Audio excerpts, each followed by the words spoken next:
আসসালামু আলাইকুম। দেখেন ভাইরা, অতিরিক্ত বৃষ্টির কারণে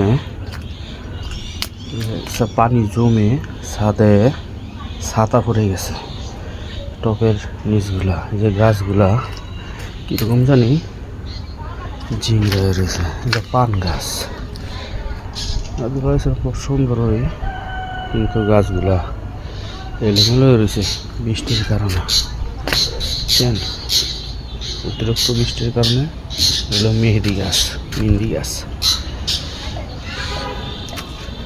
পুঁই শাক, লগে আছে আপনার ড্রাগন ফল। যে ড্রাগন আসছে, কি ফুলও আছে, ফুল ফল দুটোই আছে, খুব সুন্দর।